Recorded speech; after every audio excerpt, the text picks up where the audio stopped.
Okay, for example 2, we have a maximum volume box problem. So suppose an airline policy states that all baggage must be box shaped with a sum of length, width, and height not exceeding 108 inches. What are the dimensions and volume of a square-based box, with the greatest volume under these conditions? So if you've ever been to the airport, when you go to check in, where they take your luggage, they usually have this little container that kind of looks something like this right here. All right, and what they do is they put your luggage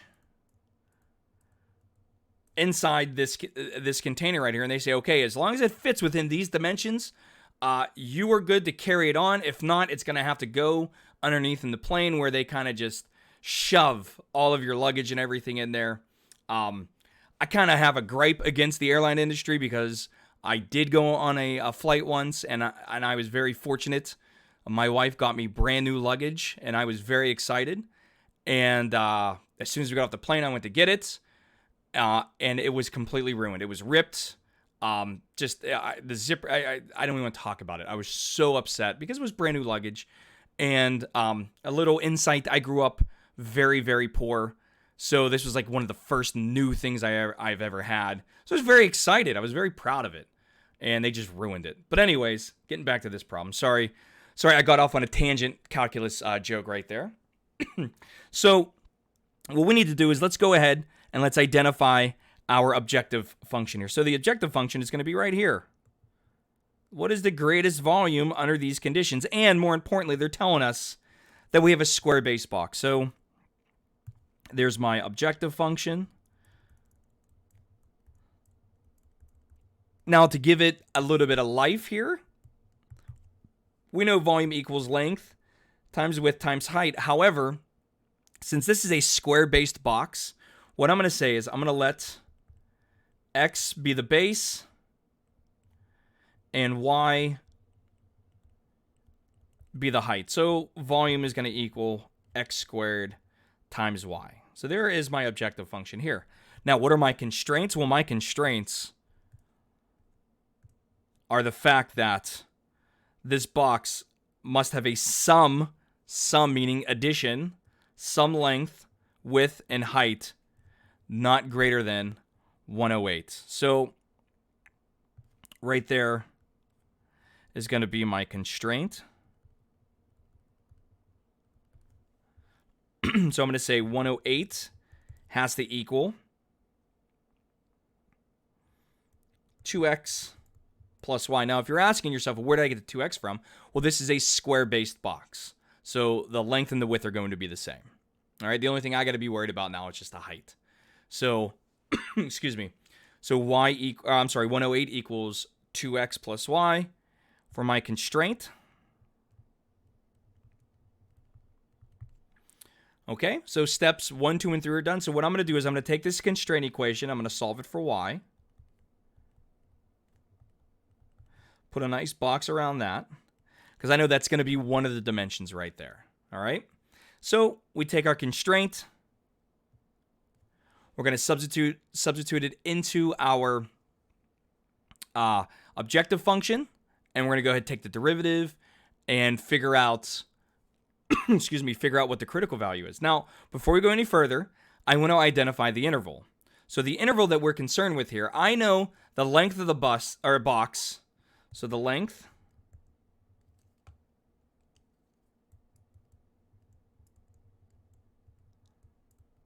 must be at least, and this hopefully makes a lot of sense, it must be at least x equals 0. However, that doesn't make any sense, because why would you want a box with 0 dimension? It's not a box anymore. But it has to be at least 0 and cannot exceed 108 divided by 2, or 54 also. So basically, we're gonna be stuck in between 0 and 54. Hopefully, our critical value falls somewhere in between 0 and 54. But what we're going to have to do is, if we find our critical value and it is stuck in between these two things, we still got to test those endpoints and everything, okay? So now we can go ahead, find our objective function's derivative. So v equals x squared times 108 minus 2x. To make our lives a little bit easier, in the derivative, I'm going to go ahead and distribute. So I can use my power rule. Okay. Now my derivative is going to be, let's see here, that's going to be 216x minus 6x squared. And I'm going to set this equal to 0. I'm going to write the negative 6x squared first, plus the 216x. I always like to write polynomials in descending order. To solve this, I'm going to go ahead and factor out a 6x, negative 6x, I'm sorry, let me be more specific. So that's going to give me negative 6x times a quantity, x minus 36. Set each factor equal to 0. For the first, I get x equals 0. And for the second, I get x equals 36, which is in between 0 and 54, so that's fantastic. I know this doesn't make any sense, so my critical value right here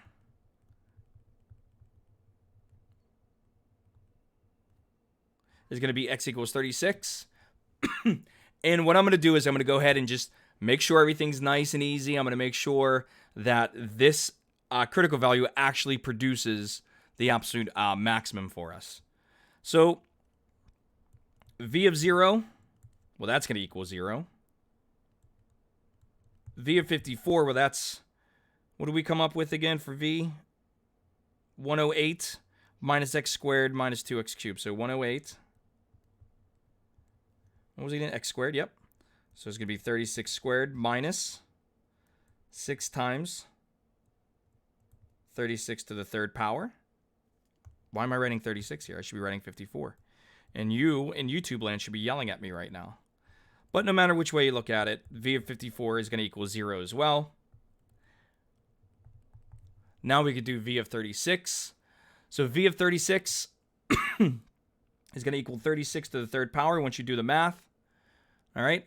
And that's going to give, well, what is that? That's huge. Yeah, that's a large number.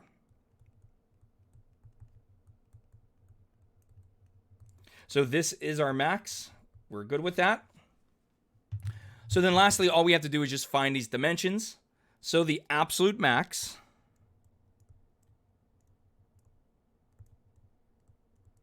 occurs when x equals 36. And the dimensions of the box are going to be, well, we know this is a square base, so the length equals 36. The width is going to equal 36 as well. The only thing we got to find is that height. Well, remember earlier we said y equals 108 minus 2x, which we denoted y as our height. So all I have to do is just substitute in 36 here.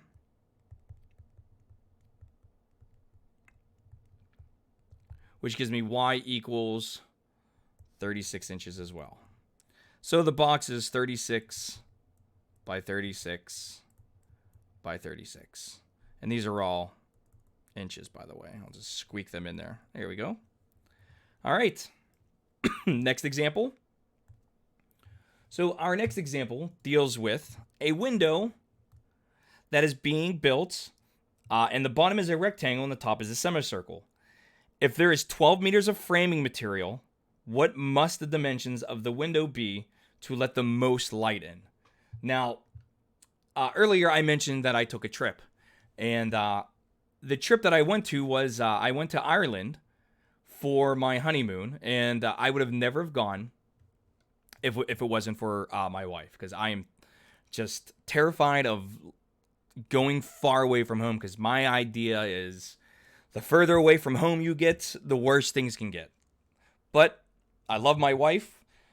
And she wanted to go to Ireland for our honeymoon, so we went there. And what was really neat is one of the things we learned was that there was a period of time where, and I don't remember if it was the King or Queen of England, it was somebody from England, actually would tax the amount of light that came into your house. It was called a light tax. You can look this up. So these castles that we visited all had these really small windows. You know, like you had this really, really big tower. Here's my tower right there. Notice the amazing artistic ability. But then you'd have these little windows in the tower. And I always thought that was so they can shoot arrows out of it. And yes, that was a function of the window itself. But it was also, they didn't want to let too much light in because they had to pay taxes on that, which I thought was just absolutely crazy. So I picked this problem because it reminded me of that. That's it. I usually pick problems that remind me of things I've done in my life. So here we go. So the question we need to ask ourselves is, we want a window in the shape described right here to have the maximum area. All right, we want the most amount of light. So we want max area, okay? Because we want the most light to come in. Okay? Now, we only have a perimeter of 12 meters of material. That's it. So if you think about this, all this on the outside has to total up to 12 meters. So 12 is going to have to equal. Now we're going to let X and Y equal some stuff, okay? So real quick, anytime you have a circle, you always want to label R. So what I'm going to do is I'm going to let the radius of the semicircle in the top be R, and the height of the rectangle to be H. Because this is a window, so I'm thinking in terms of height and length. So I'm going to make this height, and I'm going to make this 2R. So if you're asking yourself why R, well, if you think about the circle here, let me do it right here. I'm going to draw a dotted right in the middle. Well, if this is R, then 2R is going to be the width, or in other words, the diameter. So I'm going to let the square part, or the rectangular part, be H and 2R. And then I have this perimeter up here, which is half of the circle, or half of the circumference, up top. So my constraint is going to be 12 equals 2H plus 2R plus pi times R. Now, if you're asking yourself, where in the world did he just pull this pi R out of a hat or something like that, you got to remember circumference equals 2 pi R. Since I only have half a circle, I just divided by 2. And 2's reduce. So pi R. Okay? The 2H comes from the fact that I have H on the left and H on the right, plus the 2R is down here. So there's my constraint equation. My objective function, the thing I want to maximize, all right, is going to be the area. Now, I need the area of the rectangle and the area of this semicircle, or half a square, or I'm sorry, half a circle. So if you think about that, area is going to equal, well, we know area is length times width for a rectangle. So it's going to be 2HR. And then I need to add the area of half a circle. So that's going to be 1/2 pi R squared. So if you take a step back and you really think about this problem, although it sounded a little crazy initially, it's actually really easy if you could just break it down into its fundamental shapes, which when we get into chapter 5, we're going to be looking at a lot of rectangles. Just a little FYI, okay? But here, we're good. We have our constraint. We have our objective function. It really doesn't matter what you solve for. What I'm going to do, though, is I'm going to solve my constraint equation for H. I'm going to solve it for H because that is going to make life so much easier for us. So let me kind of get organized here, all right? So I want to maximize my area, which is 2 times HR plus 1/2 pi R squared. My constraint, all right, is going to be 12 equals 2H plus 2R plus pi R, or I'm going to call this H equals 6 minus R minus 1/2 pi R. Okay? And I'm going to take my constraint equation and substitute it into my objective function here, and then take the derivative and set it equal to 0. So let me go ahead, let me write that out. So A is going to equal 2 times the quantity, 6 minus r minus 1/2 pi times r on the outside, plus 1/2 r squared, or I'm sorry, 1/2 pi r squared. When I go ahead and simplify this, I get area equals 12r minus 2r squared minus 1/2 pi r squared. Now when I take the derivative, all right, I'm just going to go left to right here, so let's go ahead. So I get 12 minus 4r minus, now the very last term here, I'm going to get pi r, okay? Because the 2 comes down, 1/2 times 2 is 1, and then pi is still a number, so it's going to be 1 times pi times r, or just pi r, okay? And I'm just going to go and just clean this up a little bit. Since both of the last terms here and here both contain an r, I'm going to factor out the r and just leave, or I'm going to factor out the negative r and just leave it as 4 plus pi. Okay? My second derivative is just going to be the constant negative 4 minus pi. And the reason why I wanted to do that is to make sure that I'm going to have a maximum. So I'm going to leave you to verify that. But what we can see here is when I set this equal to 0 and solve for r, I subtract 12 from both sides. I get negative 12 equals negative r times 4 plus pi. And then I'm going to divide both sides by negative 4 plus pi, which gives me r equals 12 over 4 plus pi. And if it makes sense to you to go ahead and approximate that, that's fine with me. So all you gotta do is just take out your calculator and type in 12 divided by 4 plus pi, which is approximately 1.68, rounded to 2 decimal places. All right, so we can see that the second derivative is always going to be negative. Let me zoom out here. Because you're going to remember this, that's a constant, negative 4 minus pi. I mean, we know pi is 3.14, so this is negative 4 minus 3.14. More importantly, though, the second derivative is always negative. So, in this case, it's always negative. And from the second derivative test, we know that if your second derivative is negative, that makes that's concave up makes a cup, or I'm sorry, concave down makes a frown. So this is going to be a max. All right, we verified that, and this is going to occur when the radius, or r, equals 1.68 or 12 over 4 plus pi, which is a very ugly number. I'm just going to call it 1.68. Okay, and the dimensions for this, I need to zoom out here just so I can see my picture again. All right, so area equals 2HR plus 1. Okay, so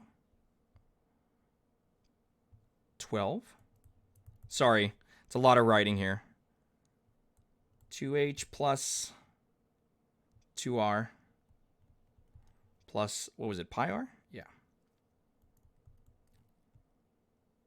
So now that I know what r is, 12 equals 2h plus 2 times 1.68 plus pi times 1.68.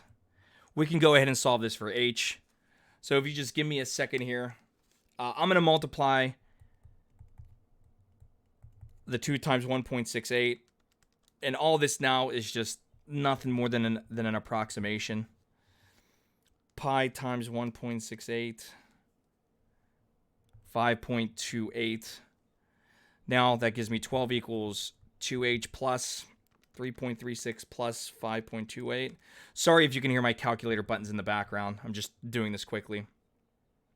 Now I'm just going to subtract 8.64 from both sides. That gives me 3.36 equals h. I'm sorry, 2h. which gives me h equals 1.68 also. So the dimensions are going to be the height 1.68 with the radius of, or r equal to 1.68 as well. Okay? So I hope that makes sense. That's just, oh, this is just for the rectangular part. Or no, this is, you know what? Let me just draw the picture again. It's so much easier if I just draw it. So r is 1.68. And then the rectangular part is going to be 2r by h, or 3.36 by 1.68 as well. Okay? So now hopefully that makes a lot more sense. All right? So there's example 3. And then the last example that we're going to look at here. It's just one sentence, but it's a little bit more intense than you think. All right? So determine the area of the largest rectangle that can be inscribed in a circle of radius 4. So this is the first time we're actually going to have to think about, all right, well, what's happening here? We have a circle. And what our goal is, we want to draw a rectangle that can be inscribed in the circle. And I know the radius of this circle is 4.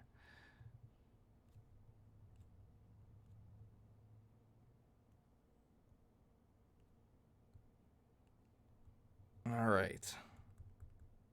So I'm going to label that point x comma y there. All right. So when you think about this problem, our goal in this problem is to maximize the rectangle, because they're asking for the largest rectangle. So I know I need the largest rectangle inside this circle. All right. Now, area for this rectangle, okay, is going to be x times y. But we need to be very cautious about how we write this, okay? So there is something that there is one part of this problem that I gave you that is unbelievably important, and that is the fact that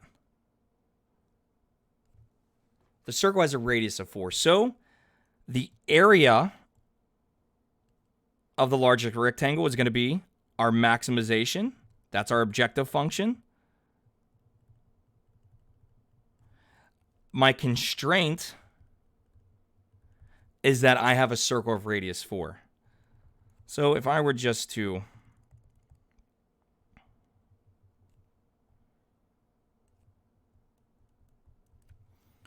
kind of do like a little XY in there, okay? I know that the middle of the circle to that point is 4.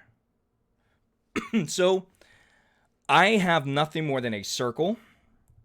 And the equation of a circle is x squared plus y squared equals 4 squared, or x squared plus y squared equals 16. Okay? Now I can be very clever on how I write my area function. Okay? I know that this length right here, let me use a different color.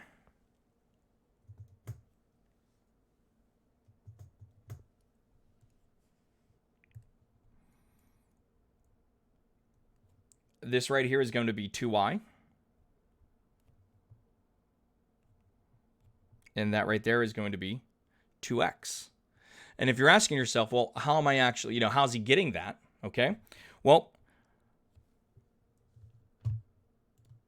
so when you think about this, the reason why it's 2x and 2y is the fact that, let me erase some stuff in here. If I'm centered at the origin, to get to this point in the upper right-hand corner, I need to go over x units and up y units. So this distance from the middle over to that point is going to be x. Well, since I have a rectangle, I have not only the distance from the middle to the right, but I have the distance from the middle to the left as well. So that's going to be 2 times x, and the same thing applies for the y. Okay? So let me clean everything up here. So we want to maximize the area of a rectangle And we know that this area is going to be x times y. But in our case, area is going to equal 2x times 2y, or area equals 4xy. So here's what we want to maximize. Now, our constraint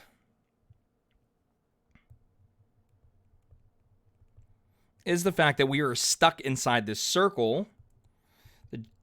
And the equation of a circle is x squared plus y squared equals 16. Okay? And then we're going to solve this equation for one of the variables. In this case, I'm going to solve it for y. And we just need to do just a little bit of thinking about this, okay?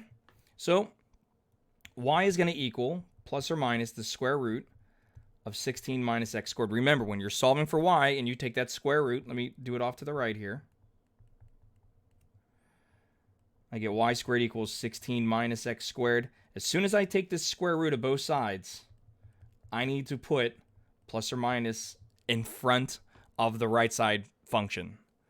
So I get y equals plus or minus the square root of 16 minus x squared. Now, from here, we need to think about this in terms of, okay, well, what's really happening here? All right.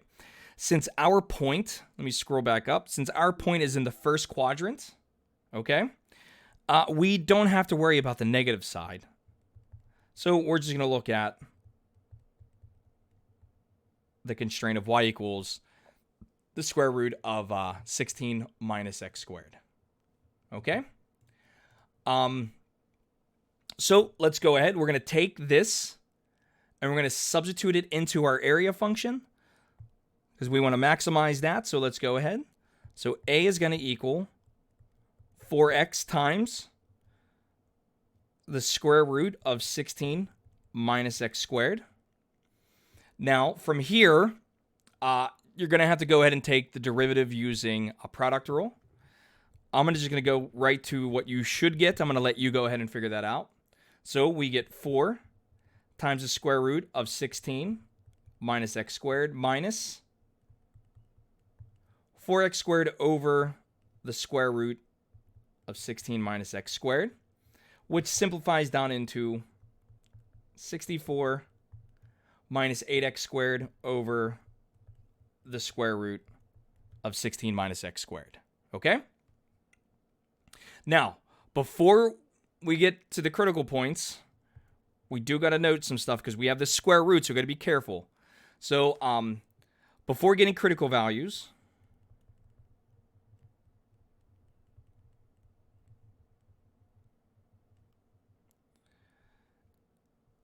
x can only be in between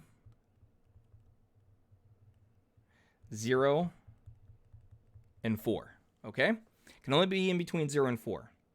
So we need to assume that x is in the first quadrant and we must stay inside of that circle. Now that we understand that, now the critical points, and we're going to get 4 of them. We get 2 from the numerator and 2 from the denominator. So let me go ahead and let's figure that out. So from the numerator, 64 minus 8x squared equals 0 implies that x is going to equal plus or minus 2 square roots of 2. So just add 8x squared to both sides, divide both sides by 8, take the square root. My denominator, all right, is 16 minus x squared equals 0, which implies that x has to be in between plus or minus 4. Now, we only want critical points. I'm going to just abbreviate it as CP. Critical points that are in the range of possible optimal values. So that means, sorry, I'm writing a bunch here. So that means we have 2 critical points to deal with.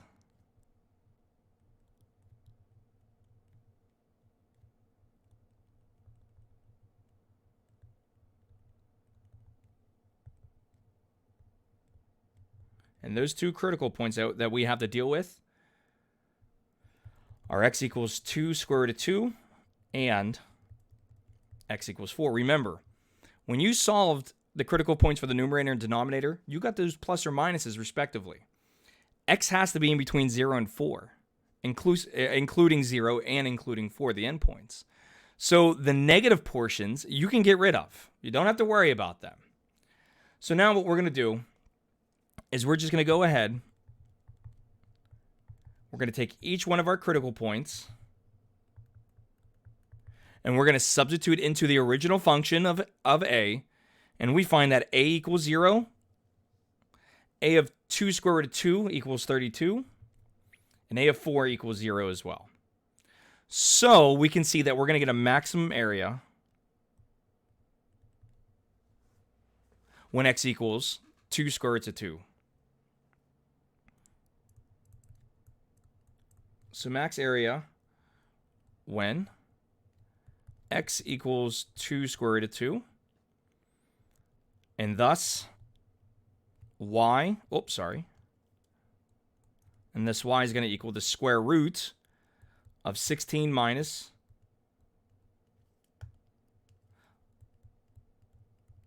2 times the square root of 2 squared, which equals the square root of 8, which is 2 times the square root of 2. So the dimensions are just going to be 2 square root of 2 by 2 square root of 2 for the maximum rectangle inside of a circle. So max area, I'm sorry, they wanted dimensions, right? I can't remember now. It's been so long since I've done this problem. Yeah, max dimensions of a rectangle inside a circle with radius of 4. All right, so just to sum up, although every single problem was very different, I always went back to these guidelines right here. Understand the problem, label important information, draw a picture if you have to. Find the thing that you want to optimize, whether that's max or min. Find the constraints. What's preventing me from this being infinitely large or infinitely small, okay? Use that constraint equation to solve for one of the variables and then substitute that into your objective function and then take the derivative, set it equal to 0, and convince yourself whether you're using the second derivative test or you are looking at, which one of these values is going to give me what I want, whether it's a max or a min. All right, and that's it for this video. So I'll see you in the next one, which I think deals with the mean value theorem, section 2. So have a great day. Bye.